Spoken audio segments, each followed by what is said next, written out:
Hello बच्चों, welcome back to the channel. क्या हाल चाल, कैसे हो आप सब? आई होप आप सब बढ़िया होगे, मस्त होगे। तो बच्चों, हम लोग कर रहे हैं Indian economic development chapter number 3, liberalisation, privatisation and globalisation. तो चलिए कंटिन्यू करते हैं इस चैप्टर को और देखते हैं आज का क्या टॉपिक है। देखो बेटा, चैप्टर 3 का ये दूसरा वीडियो है। अगर आप लोगों ने इससे पहले वाली वीडियो नहीं देखी हो, जाके देख लो। ओके, तो आपको कॉन्सेप्ट अच्छे से क्लियर हो जाएगा। फिर ये वाला देखना। आज का हमारा टॉपिक है main policies of new economic policy. New economic policy कब आई? 1991 में। ओके, 1991 में न्यू इकोनॉमिक पॉलिसी आई। क्या क्या चेंजेस आया? Number 1 liberalisation, number 2 privatisation, number 3 globalisation. अब ये क्या है, एक एक करके डिटेल में हम लोग समझने वाले हैं। सिंपल लैंग्वेज में लिबरलाइजेशन का मतलब होता है लिबरल कर देना, फ्री कर देना, फ्रीडम दे देना। फ्रीडम देना किसको? बहुत सारे प्राइवेट सेक्टर थे, ओके, उन्हें फ्रीडम नहीं थी, क्योंकि इससे पहले हर चीज कौन चला रहा था? Okay, public sector undertaking, okay, सब गवर्नमेंट चला रही थी। प्राइवेट सेक्टर को इंपोर्ट एक्सपोर्ट करने में दिक्कत, ओके, रोक लगा हुआ था। लाइसेंस लेना है हर चीज में। अगर आपका मान लो टेक्सटाइल का बिजनेस है, आप सीमेंट का बिजनेस करना चाह रहे हो, फैक्ट्री लगाना चाह रहे हो, उसमें लाइसेंस लो। मतलब कोई भी काम आप करना चाह रहे हो, आप अगर आपका जो बिजनेस है आप उसको एक्सपांड करना चाह रहे हो, उसके लिए लाइसेंस। इंपोर्ट करने के लिए आपको क्या होता है, टैक्स देना होगा, बहुत ज़्यादा हेवी ड्यूटी देना होगा। फिर आपका मान लो हर चीज़ का कोटा लगा हुआ है, ये समझो। तो हर तरफ से बंधे हुए थे, जो प्राइवेट सेक्टर यूनिट थे वो हर तरफ से बंधे हुए थे। उसको फ्रीडम मिला, ओके, लिबरल किया गया, छूट दी गई कि अब आप अपने हिसाब से अपने मन से कर सकते हो, आपको परमिशन लेने की जरूरत नहीं है। अब हाँ, इसका मतलब ये नहीं कि आप बम बनाना चालू कर दो, ओके, हजार्डियस कुछ सामान कुछ बनाना चालू करो, ऐसा नहीं है। आप हम देखेंगे कुछ कुछ चीज़ें अभी भी है जो लाइसेंस आपको लेनी होगी। कुछ कुछ चीज़ें ऐसी है जो आप अभी नहीं कर सकते, जैसे रेलवेज आप नहीं कर सकते, या फिर डिफेंस सिस्टम आप नहीं संभाल सकते, ये गवर्नमेंट ही संभालेगी। हम लोग डिटेल में करेंगे अभी। बट जैसे मान लो आपके पास आपका सीमेंट का फैक्ट्री है, ओके, आप टेक्सटाइल बिजनेस करना चाह रहे हो, उसके लिए आप कर सकते हो। तो फ्रीडम दिया गया। तो ये हो गया लिबरलाइजेशन, समझ में आ गया। हम लोग डिटेल में करेंगे, मैं आपको बेस क्लियर कर दे रहा हूं पहले। प्राइवेटाइजेशन, प्राइवेटाइजेशन का मतलब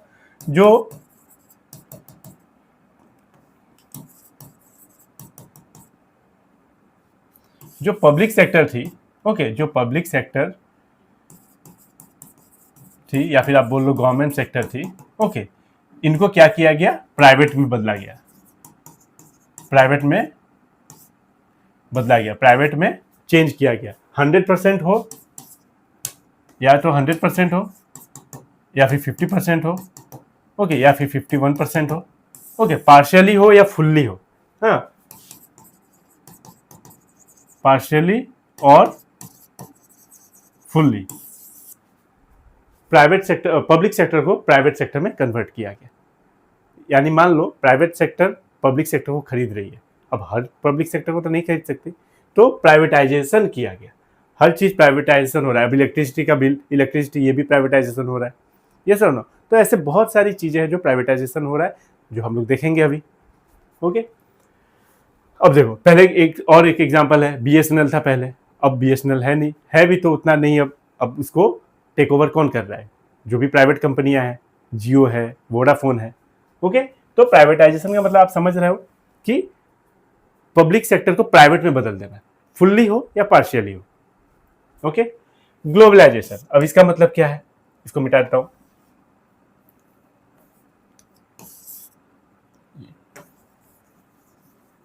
ग्लोबलाइजेशन का मतलब इंटीग्रेटेड, मतलब आप ये मान लो ये पूरा दुनिया है, ओके, ये हमारा भारत है, इधर और कंट्री है, इधर है, इधर। आप हर जगह बिजनेस कर सकते हो, आप इंपोर्ट एक्सपोर्ट करो, बाहर की कंपनियां यहाँ आएगी, okay, foreign direct investment, FII, FDI, okay, यहाँ का बिजनेस बाहर बिजनेस कर सकते हो आप, ओके। ये है ग्लोबलाइजेशन। बाहर की कल्चर यहाँ आ रही है, यहाँ की कल्चर बाहर जा रही है, बाहर से इंपोर्ट हो रहा है हर चीज़, यहाँ से एक्सपोर्ट हो रहा है, पूरा मार्केट ओपन है, खोल दिया गया है पूरा मार्केट, उसे कहते हैं ग्लोबलाइजेशन, ओके। तो पूरा मार्केट ओपन है, आप बाहर के शेयर मार्केट में आप पैसा इन्वेस्ट कर सकते हो, बाहर के लोग यहाँ शेयर मार्केट में इन्वेस्ट कर सकते हैं, ओके, ये एफआईआई है। तो हर चीज हम लोग डिटेल में पढ़ेंगे। तो ग्लोबलाइजेशन का मतलब क्या है? ग्लोबली डील करना। ओके, एक जगह सीमित नहीं रहना है कि हम इंडिया में ही बिजनेस कर रहे हैं, डोमेस्टिक बिजनेस ही चलेगा ना, हम बाहर, ना हम किसी को आने देंगे, ना हम लोग अपना सामान बाहर भेजेंगे, ऐसा नहीं। तो ठीक है, ओवरऑल आपको समझ में आ गया होगा। पहले क्या था? एलपीजी था। ओके, सॉरी, पहले एलक्यूपी था, अब एलपीजी आ गया। LPG in place of LQP. LQP का मतलब, एल मतलब लाइसेंसिंग, क्यू का मतलब कोटाज। ओके, हर चीज के लिए लाइसेंस चाहिए होता था। कोटाज कि आप इतना ही इंपोर्ट कर सकते हो, फिक्स कर दिया गया कि आप इतना ही यूनिट इंपोर्ट कर सकते हो या इतना टन ही रॉ मटेरियल इंपोर्ट कर सकते हो। ओके, तो कोटा लगा दिया गया था कि आप इससे ज्यादा इंपोर्ट नहीं कर सकते। आपके पास पैसा बहुत है लेकिन आप इंपोर्ट नहीं कर सकते। ओके, और पी का मतलब परमिट।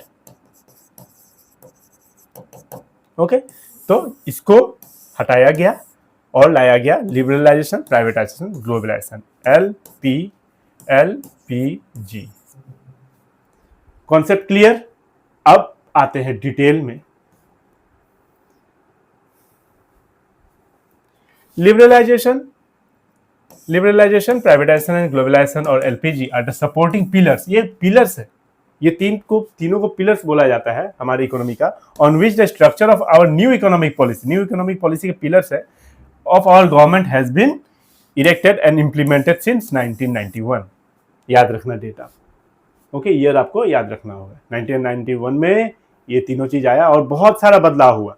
अब वो क्या लगता है, ये जो कोका कोला कंपनी है, मैगडी है, ओके, ये सब 1991 के बाद ही आया हुआ है, पहले नहीं थी ये सब। आप तो तब थे भी नहीं, आपका जन्म भी नहीं हुआ होगा। लेकिन 1991 के पहले ये सब, ये मैगडी, डोमिनोज वगैरह कुछ नहीं था।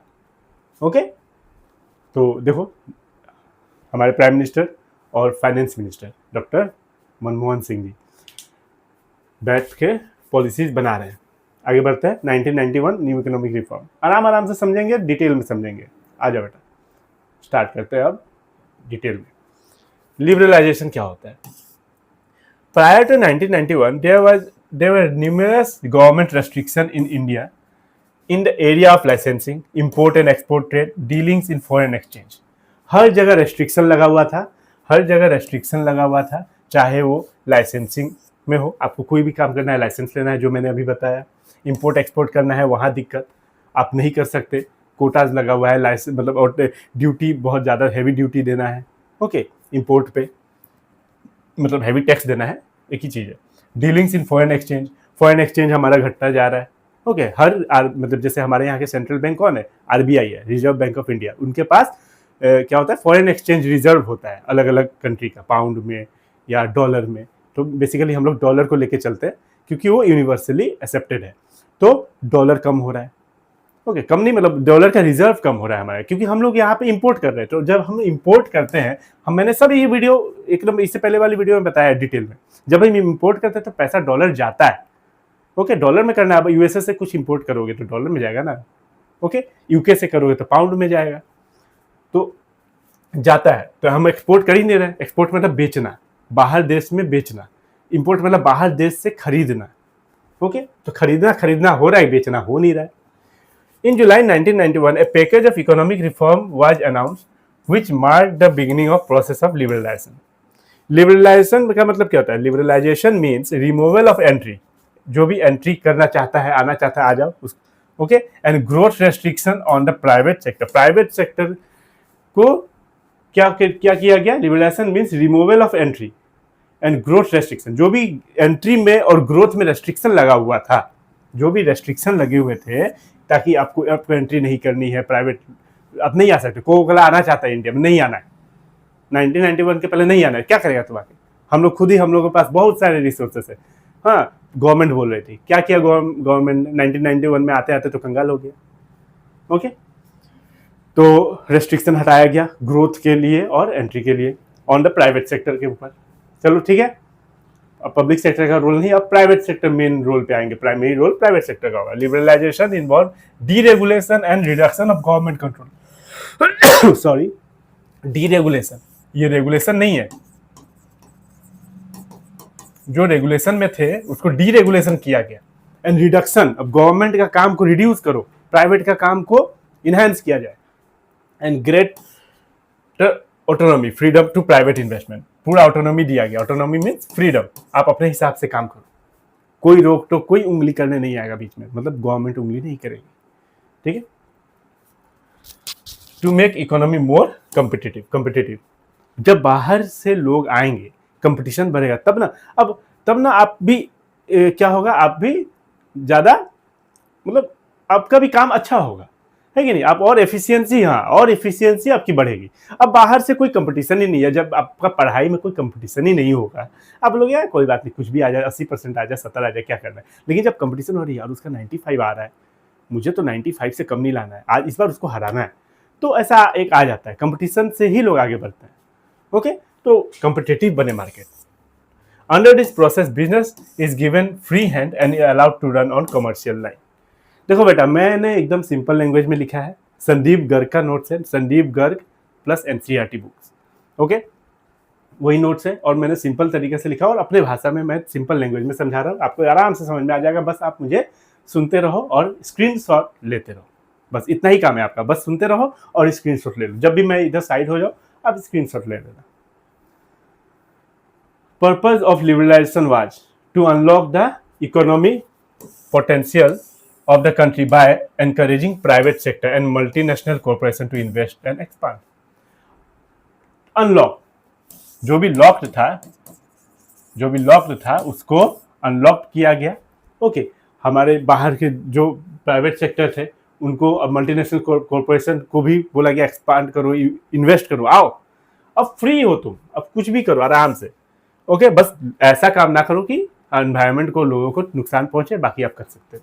To introduce much more competition into the economy and creating incentive for increasing efficiency of operation.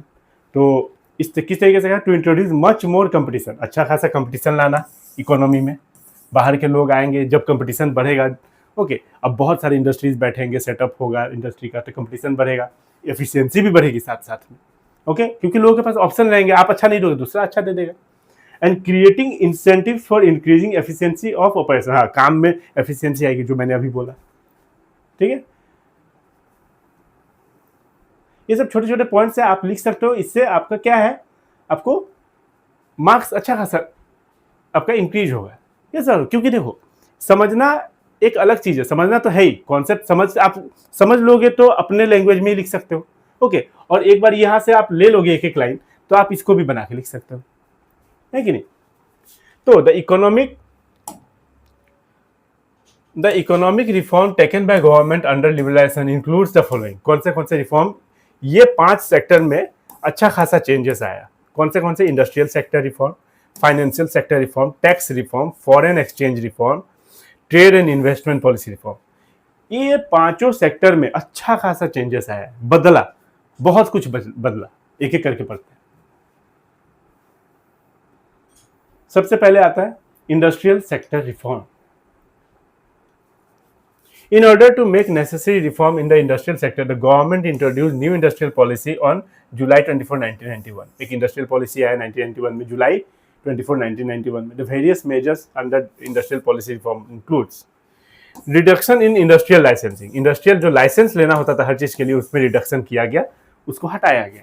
The new policies abolished industrial licence of all project except 18 industry. 18 industries को छोड़ के बाकी सबसे आप मतलब हटाओ, लाइसेंस की जरूरत आपको नहीं है, बस हाँ ये 18 इंडस्ट्रीज में जरूरी है। कौन से होंगे देखते हैं। This number was further reduce to 5। हाँ देखो एक सेकेंड, हम लोगों ने चैप्टर 2 में पढ़ा था ना, section A, section B, section 3, उसमें कौन से मतलब कितने इंडस्ट्रीज में आपका लाइसेंस चाहिए होता था। तो सेक्शन ए में 18 था, ओके, तो 18 को हटा के, पहले 18 इंडस्ट्रीज थे, ओके, उसको हटा के रिड्यूस कितना पे कर दिया गया, 5 पे, ओके। तो एक्सेप्ट 18 इंडस्ट्रीज को छोड़ के आप लाइसेंस ले सकते थे। अब वो 18 भी नहीं है, अब वो 18 का हो गया है 5। अब ये चैप्टर 2 में है, अब जाके देखो वीडियो एकदम डिटेल में बना हुआ है, ओके। तो अब ये 18 से रिड्यूस करके 5 बस इंडस्ट्रीज है जहां आपको लाइसेंस वगैरह की जरूरत पड़ेगी, और ये गवर्नमेंट ही देखेगी ज्यादातर, ओके, और गवर्नमेंट नहीं भी देखेगी तो लाइसेंस की जरूरत पड़ेगी। Distillation and brewing of alcohol, alcohol वगैरह का अगर बिजनेस करना है तो licence. Cigars and cigarette for of tobacco and manufacture tobacco substitute, tobacco वगैरह, ओके, सिगार सिगरेट पे लाइसेंस चाहिए होगा। Electronic aerospace and defence equipment, ये तो गवर्नमेंट ही देखेगी, और फिर भी कुछ अगर प्राइवेट भी है तो लाइसेंस चाहिए। इंडस्ट्रियल एक्सप्लोसिव लाइसेंस चाहिए। स्पेसिफाइड हैजर्डियस केमिकल्स, जिससे नुकसान हो सकता है, ये सब एक ऐसे जैसे केमिकल्स वगैरह है, ये सब ऐसे चीजें हैं जिससे नुकसान पहुंच सकता है, कभी भी कुछ भी हो सकता है, तो ये सब के लिए आपको लाइसेंस लेना होगा। ओके, ये सब हार्मफुल है और रिस्की बिजनेस है ये सब, तो ये सब के लिए लाइसेंस लेना होगा, वेरी इंपॉर्टेंट। ओके, आपको ये चीज याद रखनी है। पहले 18 से कितना हो गया 5, ये सब पूछ देगा। CUET है, ओके, आपका बोर्ड एग्जाम तो है ही, ओके, तो कहीं भी आपका ये क्वेश्चन आ सकता है, ये एकदम इंपॉर्टेंट है। ओके, देखो टोबैको वगैरह में ये airlines, defence, atomic energy, railway, ये सब तो गवर्नमेंट के पास है। ओके, खासकर ये सब, मतलब एयरलाइंस तो प्राइवेट के पास है, लेकिन डिफेंस, एटॉमिक एनर्जी, रेलवेज, ये सब गवर्नमेंट के पास है। देखो, no licence were needed, number 1, to start up new unit. अब कोई न्यू यूनिट आपको स्टार्ट करना है तो लाइसेंस नहीं चाहिए। एक्सपांड और डाइवर्सिफाई भी करना है तो नहीं चाहिए मैन्युफैक्चरिंग लाइन में। However compulsory licensing is required for the above mention 5। हाँ, वो जो 5 इंडस्ट्रीज थे ना, जो टोबैको वगैरह, सिगार, वो एटॉमिक केमिकल्स वगैरह, वो 5 में लाइसेंस चाहिए होगा। On account of environment safety के लिए, ओके, स्ट्रेटेजिक कंसिडरेशन के लिए, तो ये सब में लाइसेंस आपको चाहिए होगा। अब देखो आगे बढ़ते हैं। Decrease in the role of, अच्छा ये नंबर 2 होगा, decrease in the role of public sector. मैंने पहले ही बताया कि पब्लिक सेक्टर के रोल में गिरावट आई। अब पब्लिक सेक्टर काम नहीं, अब प्राइवेट सेक्टर काम करेंगे। One of the striking features was substantive reduction in the role of public sector in the future industrial development of the country. Under the economic policy, number of industries reserved for public sector was reduced from 17 to 8. पहले 17 industries थे जो government के under में थे। Okay, अब ये 17 से reduce करके कितना में ला दिया गया 8।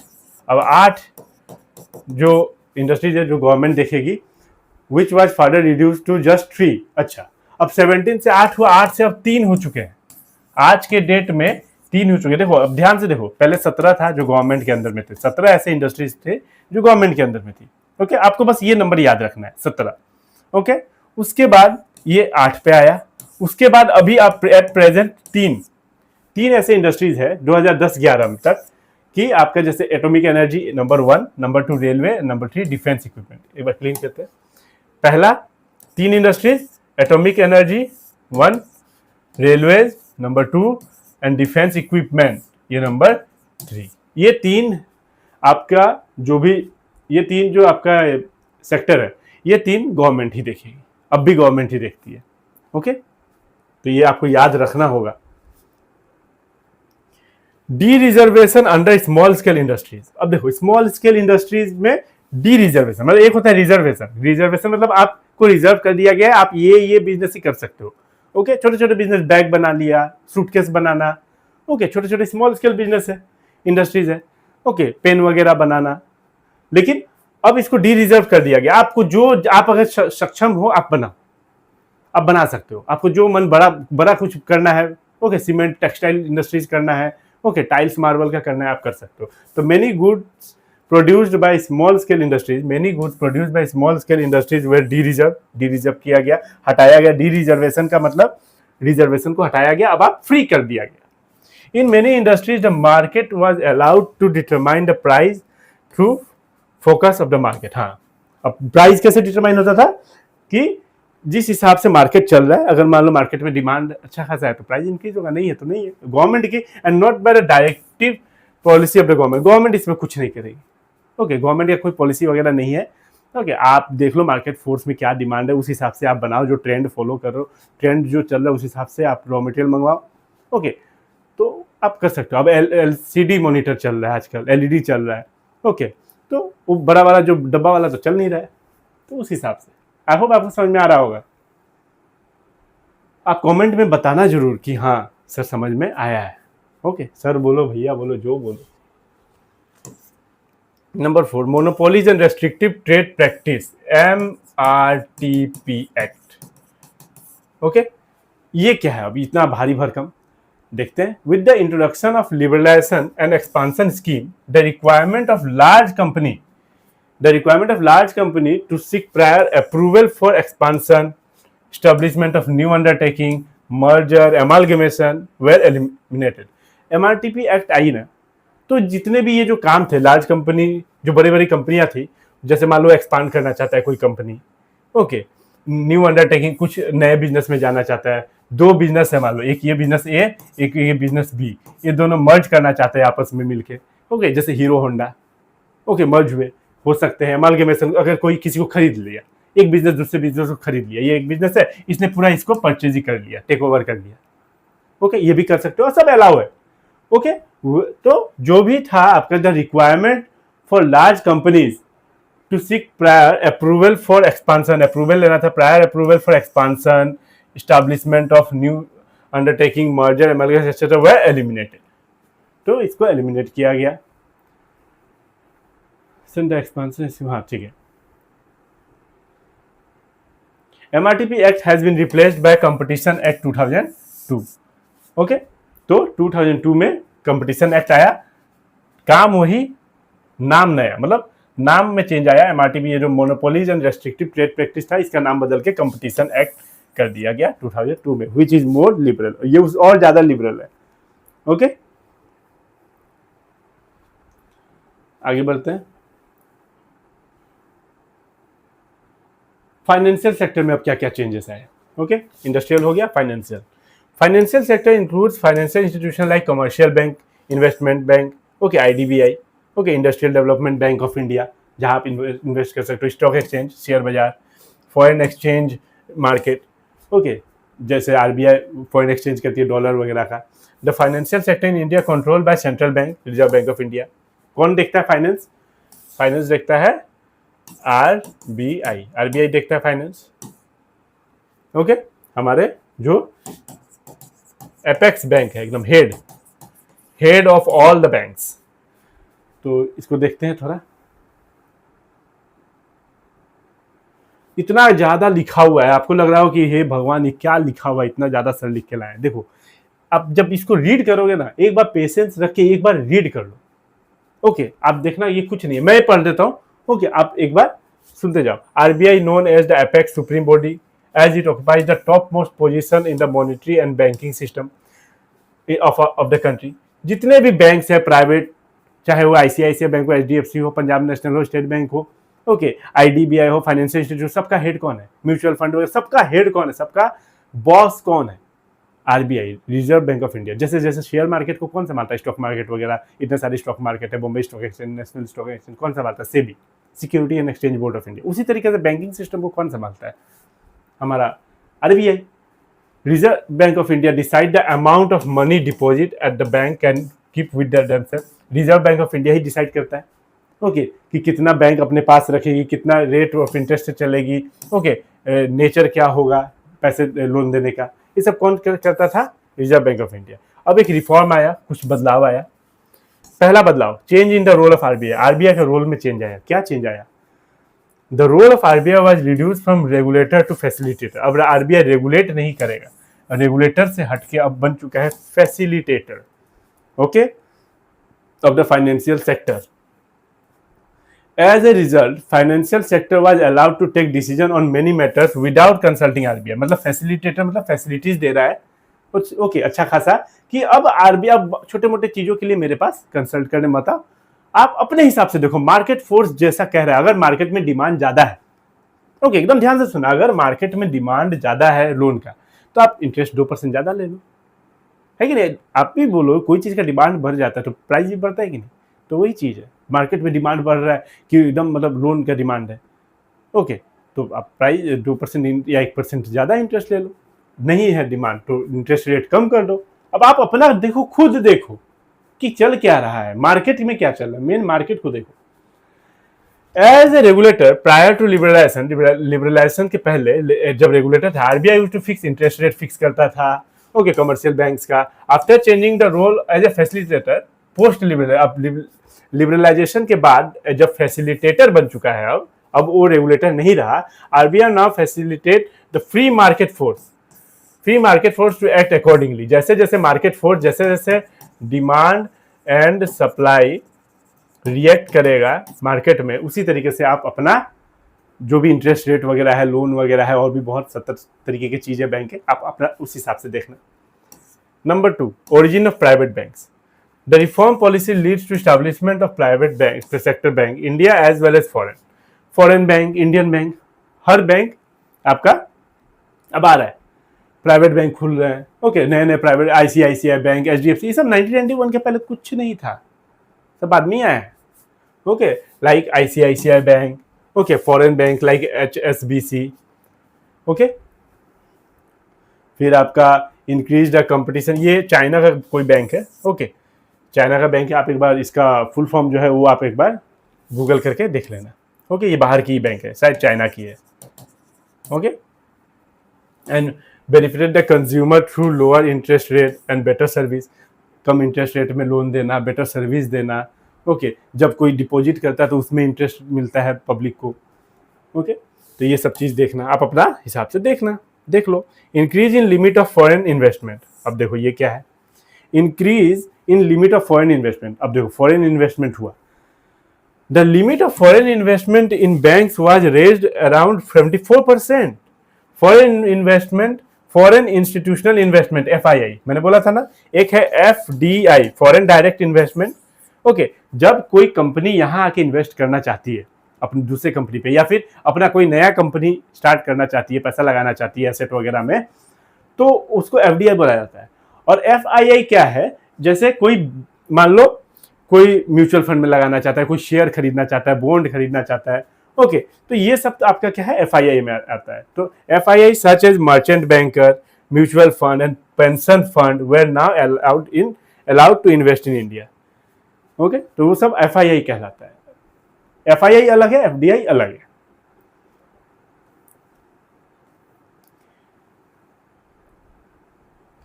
Ease in expansion process. Banks were given freedom to set up new branches after fulfillment of certain conditions without the approval of RBI. अब मान लो आपका एक ब्रांच है HDF, मान लो ICICI, ओके, एक ब्रांच है। ओके, एक डिस्ट्रिक्ट में एक ही ब्रांच है, अब एक डिस्ट्रिक्ट में 2-3 ब्रांच आप कर लो। ओके, जिस तरीके से आपका डिमांड बढ़ रहा है, पब्लिक कस्टमर बढ़ रहा है आपको, उस हिसाब से आप बैंक, आप क्या बोलते हैं, ब्रांचेस इंक्रीज करते जाओ, आपको आरबीआई से परमिशन लेने की जरूरत नहीं पड़ेगी।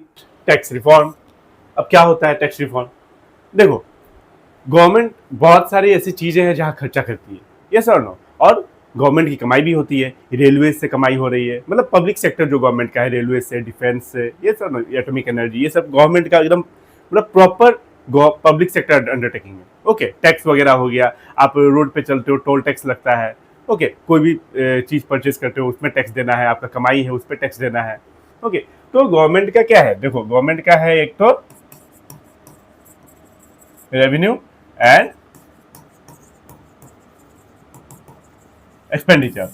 तो गवर्नमेंट के बहुत सारे ऐसे जगह है जहां से पैसे आते हैं, टैक्स से आते हैं। ओके, टैक्स, उसके बाद आपका डायरेक्ट टैक्स हो गया, इनडायरेक्ट टैक्स हो गया, इसमें direct tax and indirect tax, ठीक है। फिर रेलवे, डिफेंस, ईटीसी, ये सब ऐसी ऐसी जगह है जहां से गवर्नमेंट को रेवेन्यू आती है। ओके, तो गवर्नमेंट का कमाई हो रहा है, ये क्या हो रहा है, गवर्नमेंट का कमाई हो रहा है। फिर गवर्नमेंट कमाई करेगी, गवर्नमेंट खर्चा भी करती है, गवर्नमेंट ने स्कूल खोला, गवर्नमेंट ने हॉस्पिटल बनवाई, रोड वगैरह बनवाए, तो खर्चा भी हो रहा है। तो ये जो कमाई करने का और खर्चा का जो एक सिस्टम बना हुआ है, एक पॉलिसी बना हुआ है, इसी पॉलिसी को हम बोलते हैं फिस्कल पॉलिसी। सिंपल, ये भारी भरकम वर्ड है, ऐसा कुछ नहीं है। ओके, तो ये जो सिस्टम है, गवर्नमेंट का कमाई हो रहा है, गवर्नमेंट खर्चा कर रही है, 17 जगह से कमाई आ रहा है, 70 जगह खर्चा भी करती है, तो उस सिस्टम को, उस पॉलिसी को बोला जाता है आपका फिस्कल पॉलिसी। तो tax reform refers to reform in government taxation and public expenditure. Government का टैक्स वगैरह मतलब कमाई हो रहा है, कमाई होता है टैक्स से, एंड पब्लिक एक्सपेंडिचर, गवर्नमेंट खर्चा भी करती है, और इस पॉलिसी को क्या बोला जाता है, एक साथ दोनों मिला के इस पॉलिसी को बोला जाता है fiscal policy, which are collectively known as, okay, collectively known as fiscal policy. There are two types of tax, taxes are two types. कितने टाइप्स के टैक्स है? दो। एक है डायरेक्ट टैक्स। डायरेक्ट टैक्स मतलब आपको, आप कमाई कर रहे हो, आप पे टैक्स लगा, आप ही दे रहे हो, डायरेक्टली आप ही पे कर रहे हो, ओके, आप किसी पे शिफ्ट नहीं कर पा रहे हो, उसको शिफ्ट नहीं कर सकते। और इनडायरेक्ट टैक्स मतलब कि जैसे मान लो आपका एक पिक्चर पैलेस है, ओके, आपका एक बहुत बड़ा सिनेमा हॉल है, आपने वो क्या बोलते हैं, आपने टैक्स दे दिया, फिर आप किससे ले लोगे? अब जो ऑडियंस आएगी, जो कस्टमर आएंगे मूवी देखने, आप देखना जैसे मतलब हम लोग मूवी देखने जाते हैं तो उसमें टैक्स जोड़ा रहता है, मतलब 1000 रुपया का मान लो शो है, 1000 रुपया आपका टिकट का लगा, तो उसमें टैक्स भी इंक्लूडेड रहता है, ओके। तो वो जो मालिक है वो किससे ले लिया? हमसे ले लिया, वो शिफ्ट कर दिया हम पे, वो तो टैक्स दे दिया, उसने एक सिनेमा परचेज की कि हम एक हफ्ता ये सिनेमा चलाएंगे, उसने टैक्स वैक्स सब पे कर दिया पहले ही, लेकिन बाद में किससे वसूल रहा है? हमसे, तो वो शिफ्ट हो गया, तो वो हो गया इनडायरेक्ट टैक्स। तो डायरेक्ट टैक्स मतलब जो हम इनकम करते हैं उसी पे हम सीधा हम खुद टैक्स देते हैं सरकार को, हो गया डायरेक्ट टैक्स। और इनडायरेक्ट टैक्स जो हम शिफ्ट कर देते हैं थर्ड पार्टी पे। तो direct tax are those tax the burden of which cannot be shifted, okay, on others. For example income tax, taxes on individual income and corporate tax वगैरह हो गया, आप कंपनी वगैरह है आपका, तो आप खुद पे करोगे, वो आप किसी तीसरे पे शिफ्ट नहीं कर सकते। The indirect tax are those taxes the burden which can be shifted. ये जो लाइन है ये बहुत इंपॉर्टेंट है, can not be shifted, can be shifted into others. For example goods and service tax, तो जीएसटी लगता है, पहले सेल टैक्स था, वैट था, बहुत 70 तरह के टैक्स थे, अब जीएसटी लगता है, एक ही टैक्स है, one tax one nation one tax का फॉर्मूला अपनाया है गवर्नमेंट ने, ओके। जीएसटी कब आया था? 1 जुलाई 2017 में, ओके, 1 जुलाई 2017 में जीएसटी लागू हुआ था, ओके, ये याद रखना, पूछ लेगा। चलो यहां तक समझ में आ गया? कोई दिक्कत वाली चीज नहीं है, एकदम सिंपल चीज है ये सब, और सिंपल तरीके से हम लोग पढ़ भी रहे हैं। द मेजर टैक्स रिफॉर्म, अब टैक्स में क्या क्या बदलाव आए, ओके, अब इसमें देख लो क्या क्या बदलाव आए। Rationalization of direct tax. Since 1991, there has been a continuous reduction in income and corporate tax as high tax rate were as important reason for tax evasion. मतलब टैक्स इवेजन का मतलब टैक्स की चोरी। इतना ज़्यादा टैक्स था, मतलब ज़्यादा परसेंटेज पे टैक्स लिया जाता था, जैसे मान लो कमाई हो रहा है उसका 40%, 50%, आपको मतलब ज़्यादा टैक्स गवर्नमेंट मांग रही थी, तो इससे लोग अपना कमाई की चोरी कर लेते थे। मतलब जैसे मान लो कमा रहा है 10 करोड़, दिखा रहा है 2 करोड़, तो चोरी करेंगे, इतना ज़्यादा टैक्स था, तो इस चीज़ को कम किया गया। तो इतना ज़्यादा टैक्स लोगे, सब अपना कमाई छुपाएंगे, ओके, कोई प्रॉपर्ली टैक्स भरेगा नहीं, इसको कम करो ताकि सब टैक्स भरे, डरे नहीं। एक हिसाब का होना चाहिए ना, सरकार को भी लेना है तो हिसाब से लेगा, ओके। तो टैक्स इवासन ना हो, उस हिसाब से रिडक्शन किया गया इन इनकम एंड कॉर्पोरेट टैक्स और हाई टैक्स रेट, जो टैक्स रेट हाई था उस पर उसको लो किया गया। It is now widely accepted that moderate rate of income tax encourage saving and voluntary disclosure of income। अब इनकम भी डिस्क्लोज करते हैं लोग, क्योंकि एक मॉडरेट रेट लिया जाता है, ओके, अच्छा खासा रेट, मतलब क्या, एक हिसाब से लिया जाता है कि हाँ आप इतना कमाई कर रहे हो, अगर साल का 2 करोड़ कमाई कर रहे हो तो आप इतना ही टैक्स देना है, ओके। तो अब लोग चोरी नहीं करते, दिखाते नहीं है, मतलब छुपाते नहीं है, डिस्क्लोज कर देते हैं। However tax reduction negatively affected the development and welfare of expenditure of the government. ये निगेटिवली अफेक्ट कर रहा था, ओके। टैक्स रिडक्शन क्या है? अगर मान लो टैक्स कम दे रहे हैं, अब तो यहाँ पे तो टैक्स कम कर दिया, तो निगेटिव इम्पैक्ट पड़ा कि अब तो पैसा थोड़ा रेवेन्यू कम जनरेट होगा आपका गवर्नमेंट का। लेकिन एक चीज़ तो अच्छा हुआ कि सब डिस्क्लोज तो करेंगे अपना अपना कमाई, सब टैक्स भरेंगे, लेकिन इससे थोड़ा निगेटिव इम्पैक्ट भी पड़ा, ताकि अब गवर्नमेंट के पास कमाई कम आएगा तो कम डेवलपमेंट में खर्चा करेंगे, वेलफेयर कम होगा। Reforms in indirect tax, considerable reform have been made in indirect tax to facilitate establishment of common national market for goods and commodities, okay। तो एक इनडायरेक्ट टैक्स पे अच्छा खासा चेंजेस आया, जैसे मैंने बोला एक जीएसटी आ गया, ओके, हम लोग अभी पढ़ेंगे, जीएसटी आ गया, बाकी वैट था, सेल टैक्स था, वो सब हटा के क्या आ गया? जीएसटी आ गया। अब देखो, simplification of process in order to encourage better compliance on the part of taxpayer, many producers have been simplified. The Goods and Service Tax (GST) Act was passed in the Parliament on 29th March 2017. Act parliament में act पास हुई थी 29 मार्च 2017 में, okay, लेकिन the act came into effect on 1 जुलाई 2017, okay. आप ये मत समझ लेना कि मतलब कि 1 जुलाई पे मैंने जो बोला कि 29 लिखा हुआ है, वो एक्ट पास हुआ था 29 में, पहले एक्ट पास होता है, उसके बाद वो लागू होता है। Okay, the act come into effect, अब लागू हो गया 1 जुलाई 2017 से। तो GST has been successful in generating national additional revenue for the government. एक अच्छा खासा रेवेन्यू जनरेट करती है जीएसटी, रिड्यूसिंग टैक्स इवाजन, अब टैक्स की चोरी कोई नहीं करता, and creating one nation one tax and one market. Okay, तो ये बहुत ही इंपॉर्टेंट लाइन है, आप इसका स्क्रीनशॉट ले लो। अब सिंपल हो गया, अब झमेला नहीं है, स्लैब बना हुआ है टैक्स का, उस हिसाब से जो इनकम उस स्लैब में आता है उस हिसाब से वो टैक्स देते हैं। आगे बढ़ते हैं, फॉरेन एक्सचेंज रिफॉर्म। अब फॉरेन एक्सचेंज, इंपोर्ट एक्सपोर्ट पे क्या आपका आया changes? Devaluation of rupee. Devaluation refers to reduction in the value of domestic currency in relation to any foreign currency by government of a country. अब देखो, हमारा balance of payment क्या हो गया था? बैलेंस ऑफ पेमेंट जो था हमारा, बैलेंस ऑफ पेमेंट डेफिसिट में चल रहा था। किसमें? हमारा बैलेंस ऑफ पेमेंट डेफिसिट में चल रहा था। अब इसको सरप्लस में लाना है। अब हमको क्या करना है? इसको सरप्लस में लाना है। तो क्या करेंगे? अब देखो, $1, अब $1 इक्वल टू, जैसे मान लो एग्जांपल देते हैं 50 रुपया। अब यही $1 अगर, अब $1 अगर ये 70 का हो जाए, ओके, अगर 70 का हो जाए तो जो मान लो हमारे लिए तो दिक्कत है, लेकिन जो बाहर रह रहे हैं, ओके, जो मान लो डॉलर क्या का, यूएसए का है, तो यूएसए में रह रहा है, वो हमारे यहाँ से सामान खरीदेगा कि नहीं? उसको अब मतलब क्या है, वो अब ज़्यादा चीज़ें खरीद सकते हैं। अब वो $10,000 लेके आएगा, ओके, तो $10,000 अगर लेके आ रहा है तो इस समय पे कम खरीद पा रहा था। ओके, अब इस समय $1 का दाम हो गया है, $1 का दाम, $1 मतलब 70 रुपया हो गया, तब ज़्यादा चीज़ें खरीदेंगे। ओके, तो हमारे यहाँ से इंपोर्ट ज़्यादा करेंगे, हम एक्सपोर्ट कर पाएंगे, ज़्यादा एक्सपोर्ट करेंगे, वो ज़्यादा इंपोर्ट करेंगे। ओके, हम एक्सपोर्ट कर रहे हैं मतलब क्या? ये इंपोर्ट कर रहे हैं ना, इनको तो सस्ता लग रहा है, इनको तो लग रहा है कि वाह अच्छा हुआ कि हमारा डॉलर का वैल्यू बढ़ गया और हम अब ज़्यादा चीज़ें खरीद सकेंगे। यहाँ कम चीज़ें खरीद पा रहे थे, तो हमारा क्या बढ़ेगा? एक्सपोर्ट इंक्रीज होगा, जिससे बैलेंस ऑफ पेमेंट सरप्लस में आ जाएगा, क्योंकि बैलेंस ऑफ पेमेंट पूरा नीचे गिरा हुआ था। कॉन्सेप्ट समझ पा रहे हो? आप खुद ही समझो, अगर मान लो $1 अगर आज 20 रुपया है, एक एग्जाम्पल लेते हो, छोटा एग्जाम्पल, 20 रुपया है, कल को $1 मतलब 50 हो जाए, तो उन लोग के लिए तो अच्छा बात हो गया ना, तो उन लोग तो खरीदेंगे, उन लोग को तो सस्ता लगेगा, जो भी हमारे यहाँ की कमोडिटी है। तो वही चीज चला कि हम लोगों ने क्या किया? डिवैल्यूएशन ऑफ रूपी, हम अपने रूपी का वैल्यू गिरा दिए।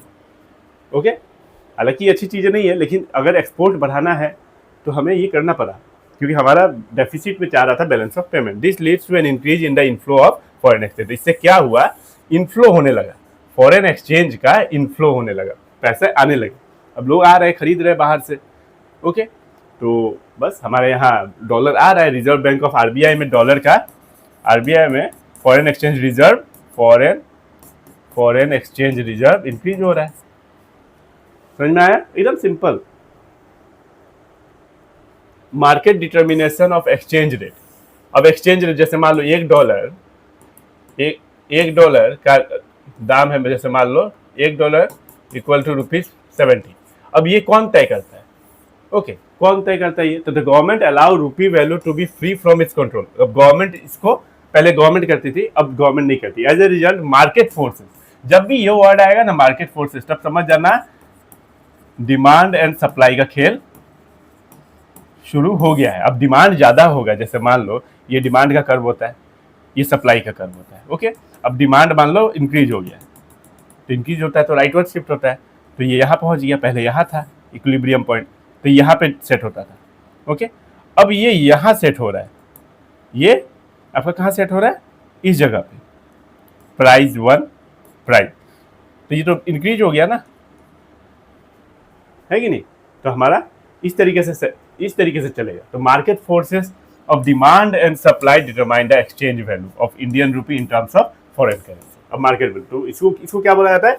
इसको बोला जाता है फ्लोट एक्सचेंज रेट सिस्टम और फ्लेक्सिबल एक्सचेंज रेट सिस्टम। क्या बोला जाता है इसी प्रोसेस को, इस सिस्टम को? फ्लोट एक्सचेंज रेट सिस्टम और मार्केट एक्सचेंज रेट सिस्टम। मतलब जहां market forces demand and supply तय करती है कि फॉरेन एक्सचेंज रेट क्या होगा।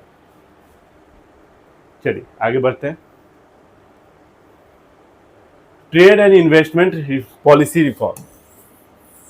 The reform in the trade and investment policy were initiated to increase the international competitiveness of industrial production. Increase the international competitiveness. अब आप बाहर से कंपनी आ सकती है, यहाँ की कंपनी बाहर जा सकती है, कंपटीशन बढ़ेगा, ओके, एफिशिएंसी बढ़ेगी, है कि नहीं? जब कंपटीशन बढ़ता है तब जाके समझ में आता है कि अच्छा ऐसे भी प्रोडक्ट बनते हैं, तो यहाँ के जो इंडस्ट्रीज है, यहाँ के जो फैक्ट्री वगैरह है, जो बिजनेस है प्राइवेट, वो भी अपना जोड़ लगाएंगे कि नहीं हम भी उस लेवल तक पहुँचेंगे। ओके, समझ में आ रहा है? To promote foreign investment and technology into the economy, बाहर से टेक्नोलॉजी वगैरह आएगी, फॉरेन इन्वेस्टमेंट आएगा, लोग बाहर के लोग एफडीआई करेंगे, okay, foreign direct investment, FII, share वगैरह खरीदेंगे, म्यूचुअल फंड में पैसा लगाएंगे, okay, to promote efficiency of local industries and adoption of modern technology, local जो इंडस्ट्रीज है उनको प्रमोट किया जाएगा और मॉडर्नाइजेशन बढ़ेगा टेक्नोलॉजी में। बाहर से आप मशीन वगैरह मंगाओ, ओके, मशीन से कोई भी चीज प्रोडक्ट अगर मशीन से बनती है तो उसका जो फिनिशिंग होता है, जो शाइनिंग आती है, ओके, अब देखते हो चाइना का जो आपका टॉयज़ वगैरह है कितनी मतलब शानदार होती है, मतलब इंडिया की जो टॉय फैक्ट्री है वो कम्पीट ही नहीं कर पाती है, आज तक भी नहीं कर पा रही है, क्योंकि जो चाइना का जो मशीन है वो लोग सब हर काम मशीन से करते हैं, तो वो बच्चों को इतना अट्रैक्ट कर लेते हैं कि एक ही बार में मतलब वो बोलते हैं कि खरीदो खरीदो। ठीक है, समझ में आ रहा है ना? बस बहुत आसान है। The important trade and investment policy reform include the important trade and investment policy. अब देखो the important trade and investment policy reform, अब इसमें क्या क्या चेंजेस आया। Number 1, removal of quantitative restriction on import and export. अब जो restriction लगा हुआ था इम्पोर्ट एक्सपोर्ट उसको खत्म किया गया। Under the new economic policy quantitative restriction on import and export were greatly reduce, कम किया गया, रिड्यूस किया गया। For example quantitative restriction on import of manufacture consumer goods agriculture products were fully remove. Okay, तो consumer goods, ठीक है, quantitative restriction on import of manufacture consumer goods, import खत्म किया गया कंज्यूमर गुड्स का, हम अब यही बनाएंगे। And agriculture product were fully remove, agriculture को रिमूव किया गया 2001 में। Removal of export duty, export duty जो लगता था, export duties were remove to increase the competitive position of the Indian goods in the international market. अब आप export करो, इंडियन गुड्स का इंटरनेशनल मार्केट में भी डिमांड बढ़े। पता चला पहले तो एक्सपोर्ट करो तब भी टैक्स दो, इंपोर्ट करो तब भी टैक्स दो, वो भी heavy duty. Okay, heavy duty कहाँ लगता है? इंपोर्ट पे। तो और जैसे एक्सपोर्ट कर रहे हो वहाँ भी टैक्स दो, तो कुछ कर नहीं पाते थे यहाँ के लोग। फिर आता है reduction in import duty. Import duty, अब बाहर से हम लोग खरीदते हैं सामान, उसमें भी थोड़ा रिडक्शन मिला। अब मशीनें वगैरह हम लोग बाहर से मंगा सकते हैं, जापान से हो चाहे अमेरिका से हो, ठीक है। अब domestic at is enable them to import raw material at better price. अब रॉ मटेरियल हमें बेटर प्राइस में मिलेगा, तब जाके कॉस्ट कम लगेगा, तब हम एक रीजनेबल प्राइस में बेच सकेंगे, डिमांड इंक्रीज होगी, ओके, फिर जीडीपी बढ़ेगा। सब कुछ लिंक है। Relaxation in import licence system, हाँ, इंपोर्ट करने के लिए जो लाइसेंसिंग सिस्टम था उसको भी खत्म किया गया, एबोलिश्ड मतलब खत्म किया गया। Accept in case of hazardous and environmentally sensitive industry, ये दो जो चीज़ें हैं जो खतरनाक होती है, ओके, मतलब एक्सप्लोइट कर सके, ओके, उस तरीके से। हैजार्डियस मतलब क्या? डेंजरस वगैरह, और सेंसिटिव जो चीज़ें हैं एनवायरमेंट के लिए जो खराब है, वो सब चीज़ों के लिए अभी भी लाइसेंस लेना होगा आपको, बाकी आप कर सकते हो business without licence. This encourage domestic industry to import raw material at better price which raise their efficiency and made them more competitive. Okay, लिखना होगा आपको। चलिए, अब आता है हम लोग प्राइवेटाइजेशन। सिंपल, ये भी सिंपल तरीके से हम लोग पढ़ लेते हैं। प्राइवेटाइजेशन, प्राइवेटाइजेशन का मतलब होता है, प्राइवेटाइजेशन का मतलब होता है गवर्नमेंट जो कंपनी है, कंपनी बोल लो, फर्म बोल लो, इंडस्ट्री बोल लो, ओके, उसको कन्वर्ट करना प्राइवेट में, उसको कन्वर्ट करना प्राइवेट में, चाहे वो फुल्ली हो और पार्शियली हो, उसको कन्वर्ट करना, ओके, तो इसको कहते हैं privatisation.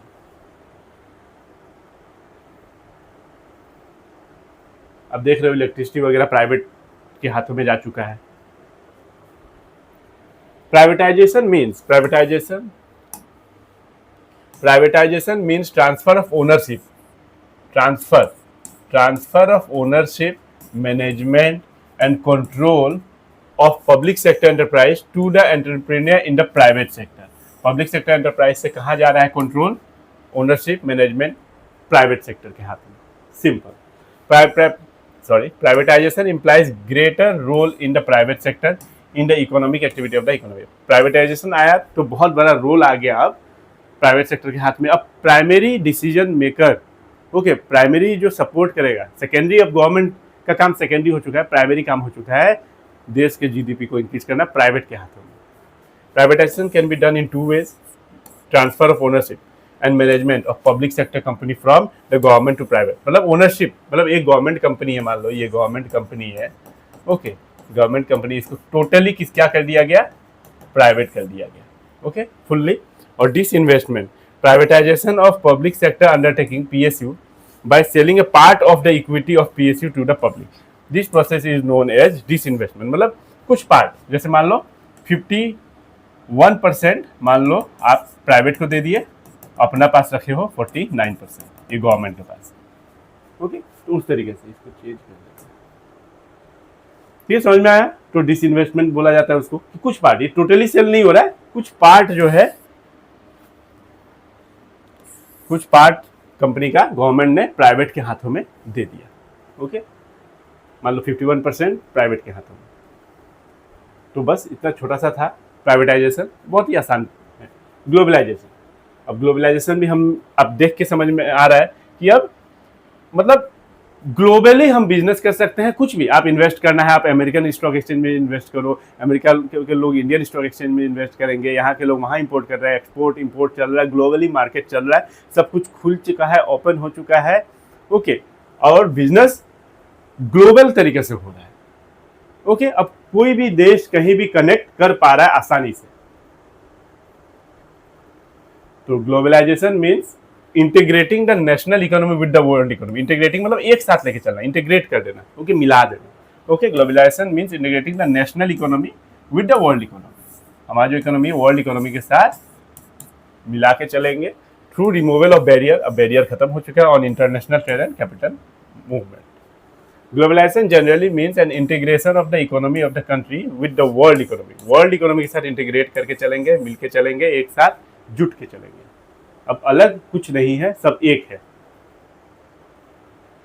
Changes made by globalisation of the Indian economy, क्या क्या चेंजेस आए अब पढ़ते हैं।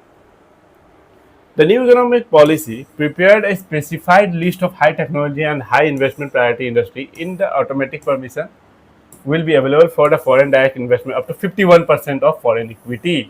कितना परसेंट? 51%। अब देखो, in respect of foreign technology agreement, automatic permission is provided in high priority industry up to a sum of 1 crore। No permission is now required for hiring foreign technician or testing indigenously developed technology abroad. मतलब आपको abroad से कुछ technician वगैरह या कुछ भी काम करना है, 1 करोड़ तक आप आराम से कर सकते हो, पूछने की जरूरत नहीं पड़ेगी। इतना परमिशन आपको ऑटोमेटिक मिल चुका है। कितना? 1 करोड़। ये सब छोटे छोटे चीज़ें हैं, ये सब आप बोर्ड के लिए और CUET के लिए याद रखना, पूछ देगा कितना तक क्या आप फॉरेन टेक्नोलॉजी एग्रीमेंट कर सकते हो, 1 करोड़ रुपये तक का। फिर 51% तो मैंने पहले ही बता दिया था। फिर थर्ड नंबर आता है, in order to make international adjustment of Indian currency, rupees was devalued in July 1991 by nearly 20%। हम लोग रुपीज का वैल्यू गिरा दिया था ताकि एक्सपोर्ट बढ़े, ओके, अभी समझाया मैंने। इट स्टिमुलेट एक्सपोर्ट, स्टिमुलेट मतलब एक्सपोर्ट अब क्या होगा, इंक्रीज होगा। डिस्करेज इंपोर्ट, इंपोर्ट कम होगा। And raise the influx of foreign capital, हमारे यहाँ फॉरेन एक्सचेंज बढ़ेगा। To integrate Indian economy with world, the Union Budget of 1992-93 made Indian rupee partially convertible, and then rupee was made fully convertible in 1993-94 budget। अब ये इसका मतलब क्या है? जैसे मान लो पहले क्या था 1992 और 1993 में, ओके, बस 1 साल पहले की बात है। 1 साल पहले क्या था? पार्शियली कन्वर्टेबल, मतलब आप कोई भी हर चीज़ नहीं खरीद सकते। जैसे मान लो आपको अब्रॉड जाके मान लो कोई मेडिकल ट्रीटमेंट करवाना है या पढ़ाई करना, तो इतना आप कर सकते हो पहले। 1992 1993 में। लेकिन बाद में एक साल बाद ही क्या किया गया कि अब आप वहां पे शेयर मार्केट में भी पैसा लगा सकते हो, कुछ प्रॉपर्टी भी खरीद सकते हो, मतलब आप कुछ भी कर सकते हो वहां, पूरा फुल्ली फुल्ली कन्वर्टेबल। कुछ चीजें ऐसी थी जहां रोक थी। जैसे आप शेयर वहां के मार्केट का शेयर नहीं खरीद सकते, ये सब रोक था। म्यूचुअल फंड में वहाँ के जो म्यूचुअल फंड है वहाँ आप क्या बोलते हैं इन्वेस्ट नहीं कर सकते, कन्वर्ट नहीं कर सकते वहाँ पे आप रुपीज़ को डॉलर में। ये भी अब कन्वर्ट कर सकते हो 1993 1994 के time. A new 5-year export import policy 1992-1997 was announced by government to establish the framework of globalization.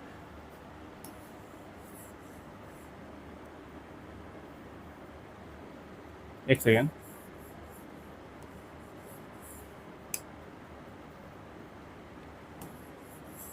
Of Indian foreign trade policy, removal all restriction and control on the external trade and allowed market force to play greater role in respect of export and import. तो 5-year import export एक policy बनाया गया 5 साल का 1992 से 1997 तक का, was announced by government ने अनाउंस किया था to establish the framework of globalisation of Indian foreign trade. The policy remove all restriction and control on the external trade and allow market force to play greater role. मतलब जितने भी restriction थे, finally ये जो 5 साल का एक plan बना था 1992 का 1997 में 5-year प्लान, वो सब अब सारे रेस्ट्रिक्शन खत्म हो चुके हैं। आप इंपोर्ट और एक्सपोर्ट आराम से कर सकते हो, कोई दिक्कत अब नहीं है किसी चीज़ में। बस वो 3 चीज़ छोड़ के, जो HRDS वगैरह जो था, जो एनवायरनमेंट को दिक्कत दे सके, वो सब छोड़ के, ठीक है। In order to bring Indian economy with the ambit of global competition, the government has modified the customer duty to considerable extent. Accordingly, the peak rate of customers duty has been reduced from 250% to 10%. तो custom duty जो था, हम जो import वगैरह करते थे, वो 250% तक कम हो गया। अब आप इंपोर्ट करो तब भी पैसा कम लगेगा, एक्सपोर्ट करो तब भी टैक्स कम लगेगा सर। तो ये था आपका जब ग्लोबलाइजेशन आया तो क्या क्या चेंजेस आए। थोड़ा ये देखने में भारी भरकम लग रहा है, लेकिन ऐसा कुछ है नहीं। आपको जब मैंने समझा दिया, एक बार आप दोबारा 2 बार देख लोगे, आपको समझ में आ जाएगा। पॉजिटिव एंड निगेटिव ट्रेड, देखो बुक में हर चीज़ है।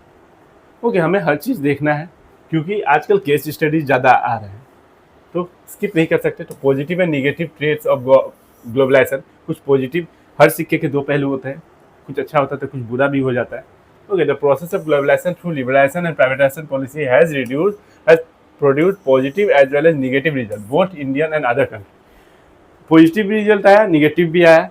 देखो लिबरलाइजेशन हुआ, देखो एक चीज आप जान लो, जब लिबरलाइजेशन हुआ उस और प्राइवेटाइजेशन, खासकर लिबरलाइजेशन हुआ जब, उसके बाद ही ग्लोबलाइजेशन आया। मतलब लिबरलाइजेशन के, अगर लिबरलाइजेशन नहीं हो तो ग्लोबलाइजेशन नहीं हो सकता, ये बात मान लो, ये बात समझो। अगर मान लो आप लिबरल ही नहीं करोगे कि बाहर के कंट्री यहाँ आ सकते हैं, रेस्ट्रिक्शन हटाओ, तो बाहर के कंट्रीज के कंपनी का बात कर रहा हूँ मैं, तो ग्लोबलाइजेशन होगा कैसे?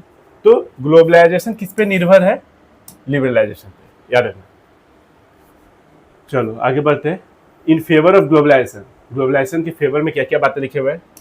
Globalisation access to world global market. अब आप USA, जापान, चाइना, हर जगह, चाइना तो नहीं, चाइना तो एंट्री करने नहीं देता है, तो USA, UK हर जगह आप बिजनेस फैला सकते हो, वहाँ के लोग यहाँ आ सकते हैं। एडवांस टेक्नोलॉजी आया। Better future prospect of large industry for developing countries to become important player in the international arena. इसका मतलब ये है बेटा कि जो बड़े बड़े इंडस्ट्रीज थे यहाँ के, उनके लिए तो फायदा था, वो अपना इंडस्ट्री बाहर भी लगा सकते हैं, अपना मतलब अपना बिजनेस सेटअप USA, UK में भी कर सकते हैं। बड़े, छोटे लोग के लिए क्या करें? स्मॉल स्केल इंडस्ट्रीज तो इतना नहीं कर पाएगी, तो बड़े जो इंडस्ट्रीज थे उनके लिए तो ग्लोबलाइजेशन बहुत अच्छा हुआ। हमारे यहाँ के जो बड़े बड़े कंपनियाँ थी। Better prospect for skilled people across the global to increase. अब जो यहाँ के जो स्किल्ड पीपल है, IIT, IIM से जो पढ़े हैं, आजकल AI का ज़माना, बाहर जॉब आसानी से मिल जा रहा है उनको, आसानी से मतलब क्या, आप वहाँ जॉब कर सकते हो। तो ये एक अच्छा चीज़ हो गया। जो स्किल्ड वर्कर बहुत है हमारे यहाँ पे, बट वैसी कंपनी नहीं है तो बाहर जॉब ले लेते हैं। अब अगेंस्ट भी देख लेते हैं थोड़ा। अगेंस्ट ग्लोबलाइजेशन, क्यों अगेंस्ट थे अब ये भी देख लो। Globalisation has been criticised. कुछ लोगों ने, कुछ स्कॉलर्स ने बोला कि ये सही नहीं है। क्यों? 2 कारणों से। Benefit of globalisation accrue more to develop country. Develop country के लिए जो ये ग्लोबलाइजेशन वो ज़्यादा सही है। अब McD, Domino's, Adidas, Puma, okay, ये लोग के लिए ज़्यादा सही है क्योंकि इंडिया का मार्केट बहुत बड़ा है। ओके, यहाँ मतलब यहाँ बिजनेस सेटअप करना मतलब सोने पे सुहागा, क्योंकि दोनों हाथ में लड्डू। As they are able to expand their market in other country, तो उनके लिए तो सही था, दूसरे दूसरे कंट्री में वो कर सकते हैं, और इंडिया में खासकर। ओके, तो उनके लिए तो सही था। जो बाहर के जो डेवलप कंट्रीज थी, वहाँ की जो कंपनियाँ थी डेवलप कंट्रीज की, उनके लिए तो बढ़िया था। तो ग्लोबलाइजेशन कॉम्प्रोमाइजेज द वेलफेयर। हाँ, ग्लोबलाइजेशन होने से जो कंपनी आ रही है वो वेलफेयर करने के लिए नहीं आ रही है, वो प्रॉफिट के लिए आ रही है। Okay, and identity of people belonging to poor country, और जो पुअर कंट्री के वहाँ तो डेवलप भी नहीं हो रहा है, वहाँ जाती भी नहीं है। जो कुछ पुअर कंट्री है एकदम, वहाँ तो आप पहुँच ही नहीं सकते, मतलब जो डेवलप कंट्रीज की कंपनी वहाँ नहीं जाती है, तो वहाँ के लोगों को एम्प्लॉयमेंट भी जनरेट नहीं होता है। तो उस तरीके से ये एक दिक्कत थी। तो बस आज के लिए इतना ही रहने देते हैं। आई होप आपको समझ में आया होगा। बहुत ही सिंपल लैंग्वेज में हमने समझा इस चीज़ को। ओके, तो अगर वीडियो अच्छी लगी हो तो कमेंट में ज़रूर बताना, और तब तक के लिए do like, share and subscribe the channel.